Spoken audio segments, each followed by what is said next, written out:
اعوذ باللہ من الشیطان الرجیم بسم اللہ الرحمن الرحیم۔ السلام علیکم دوستو، میرا نام طاہر فہیم ہے اور آپ دیکھ رہے ہیں وار آف فلسطین۔ دوستو، آپ میں سے جو ہماری ویڈیوز ریگولرلی دیکھتے ہیں انہیں پتہ ہے کہ ہم سیریس ٹاپک پہ بات نہیں کیا کرتے، ہمارا ایکچول کنٹینٹ فنی ہے، بٹ فلسطین کا معاملہ سیریس نہیں، اس سے بڑھ کر ہے۔ دوستو، اس ویڈیو کو بنانے کا مقصد کوئی ٹرینڈ فالو کرنا نہیں ہے، بلکہ نبی کریم صلی اللہ علیہ وسلم کی وہ حدیث ہے جس میں آپ صلی اللہ علیہ وسلم نے ارشاد فرمایا ہے کہ اگر ظلم ہوتا دیکھو تو اپنے ہاتھ سے روکنے کی کوشش کرو، اور اگر ہاتھ سے نہیں روک سکتے تو کم از کم اپنی زبان سے روکو، اور اگر زبان سے بھی نہیں روک سکتے تو کم از کم اپنے دل میں اس کو برا جانو، اور یہ ایمان کا آخری تقاضا ہے۔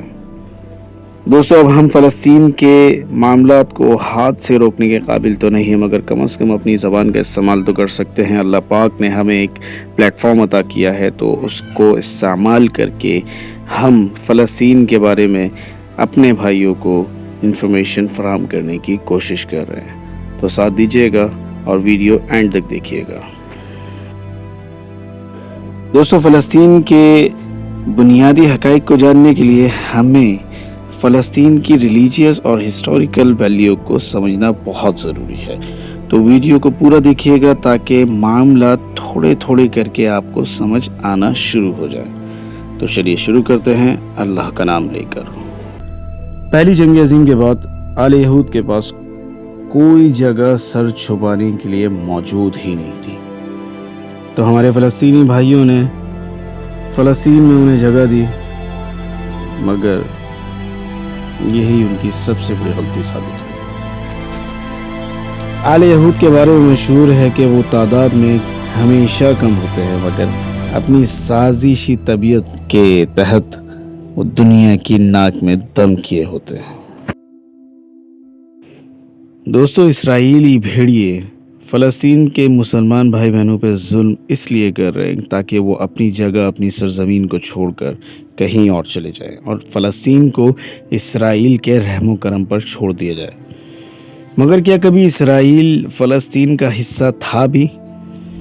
تو دوستو، آپ کو یہاں بتاتے چلیں کہ فلسطین کے اندر ایک ٹائم ایسا تھا کہ اسرائیلی یہودی کو اگر فلسطین میں انٹری چاہیے ہوتی عبادت کی غرض سے تو اسے اجازت نامہ بنوانا ضروری تھا۔ اس کا مطلب اسرائیل کبھی فلسطین کا حصہ تھا ہی نہیں۔ بیت المقدس، القدس، یروشلم۔ دوستو، فلسطین کے بہت سے ناموں میں سے کچھ نام یہ بھی ہیں۔ فلسطین کو انبیاء اکرام کی سرزمین بھی کہا جاتا ہے، کیونکہ بیشتر انبیاء اکرام کی پیدائش اور آخری آرام گاہ بھی فلسطین میں ہی موجود ہے، اور یہی وجہ ہے کہ تینوں الہامی مذاہب یعنی اہل یہود، کرسچنز اور مسلمانوں کے لیے بیت المقدس یعنی فلسطین بہت ہی اہمیت کا حامل ہے۔ ان کے لیے سرزمین فلسطین اہمیت کی حامل ایک اور وجہ سے بھی ہے، اور وہ ہے مسجد اقصی۔ سو قرآن پاک میں اللہ تعالیٰ ارشاد فرماتے ہیں، پاک ہے وہ ذات جو اپنے بندے کو راتوں رات مسجد حرام سے مسجد اقصی لے گئی، جس کے گرد ہم نے برکتیں رکھی ہیں تاکہ اپنی نشانیوں کی سیر کروا سکے، اور بے شک وہ سب دیکھتا اور سنتا ہے۔ مسجد اقصی ہی وہ مسجد ہے جہاں ہمارے پیارے نبی حضرت محمد مصطفیٰ صلی اللہ علیہ وسلم نے کم و بیش 1,24,000 انبیاء علیہ السلام کی امامت کروائی۔ یہی وہ مسجد ہے جہاں سے آپ صلی اللہ علیہ وسلم معراج کے سفر پر گئے، اور دوستو، مسجد اقصی مسلمانوں کا قبلہ اول بھی ہے۔ یہاں ایک بات اور بتاتا چلوں کہ اکثر مسلمان بھائی اس مسجد کو مسجد اقصی سمجھتے ہیں، حالانکہ اس مسجد کا نام ڈوم آف دا راک یعنی قبۃ الصخرہ ہے۔ اصل مسجد الاقصی یہ ہے، اور یہ کنفیوژن مسلمانوں میں خود بخود پیدا نہیں ہوئی ہے، بلکہ آل یہود کی سوچی سمجھی سازش کے تحت سوشل میڈیا پہ مسجد اقصی کے نام پہ ڈوم آف دا راک دکھا کر ہمارے سب کانشیس مائنڈ میں فیڈ کیا گیا ہے، تاکہ کل کو اگر مسجد اقصی کو شہید کیا جائے تو سامنے ڈوم آف دا راک دکھا کر ہمیں پرسکون بٹھا دیا جائے۔ آخر اسرائیل مسجد اقصی کو شہید کرنے کی فراق میں کیوں ہے؟ اس کے پیچھے 2 ریزنز ہیں۔ پہلا، 3rd ٹیمپل تعمیر کرنا، اور دوسرا، تابوت سکینہ کو حاصل کرنا۔ اب جن بھائیوں کو تابوت سکینہ اور 3rd ٹیمپل یعنی تیسرا ہیکل سلیمانی کا نہیں پتا، ان کے لیے عرض ہے۔ سکینہ ایک ایسا مقدس تابوت ہے جس میں بہت سے انبیاء اکرام کے تبرکات موجود ہیں، جیسے حضرت موسیٰ علیہ السلام کا عصا، حضرت یوسف علیہ السلام کا کرتا، حضرت ہارون علیہ السلام کا قبا، منو سلوہ، لوح قرآنی اور اصلی تورات کے وظائف موجود ہیں۔ یہ تابوت مختلف انبیاء اکرام سے ہوتا ہوا حضرت موسیٰ علیہ السلام تک پہنچا۔ حضرت موسیٰ علیہ السلام نے برسوں صحرائے سینا میں پھرنے کے بعد اپنی قوم کے لیے ایک عبادت کا خیمہ تعمیر کروایا۔ اس خیمے میں ایک مخصوص جگہ رکھی گئی جہاں تابوت سکینہ کو رکھا جاتا تھا۔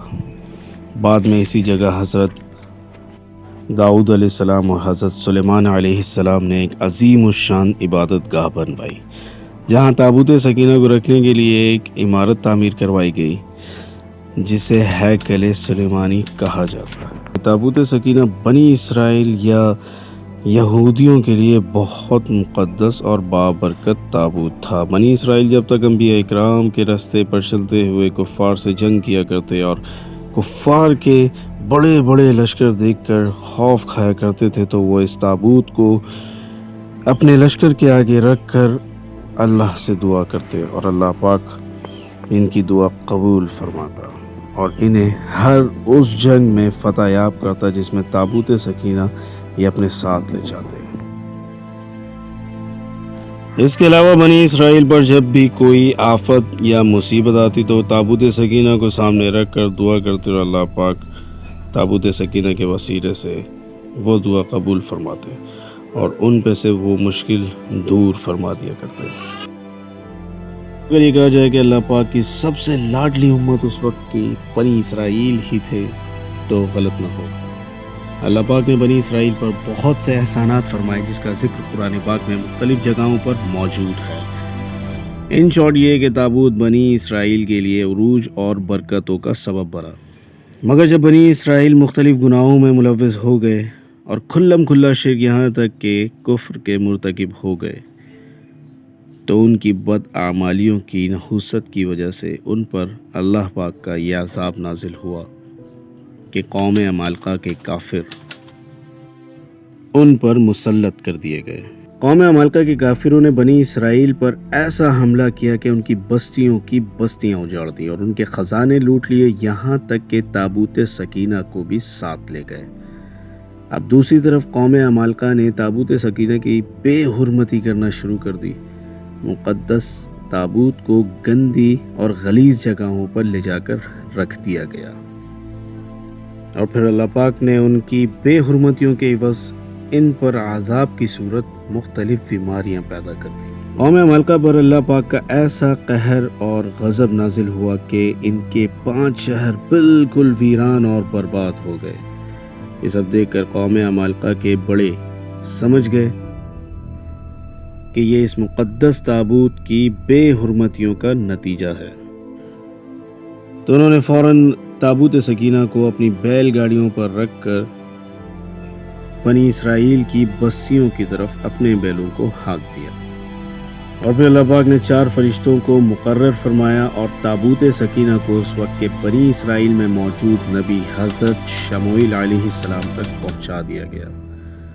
اس طرح بنی اسرائیل کی کھوئی ہوئی نعمت پھر سے ان کے پاس پہنچ گئی اور اس مقدس تابوت کے ساتھ بنی اسرائیل کی عزت اور وقار بھی واپس آ گیا۔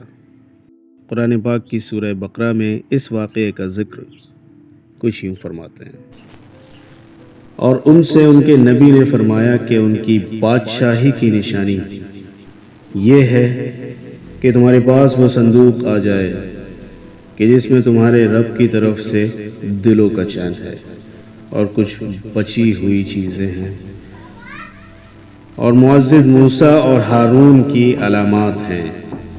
اسے فرشتے اٹھائے ہوئے لے آئیں گے، بے شک اس میں تمہارے لیے بڑی نشانیاں ہیں اگر تم ایمان رکھتے ہو تو۔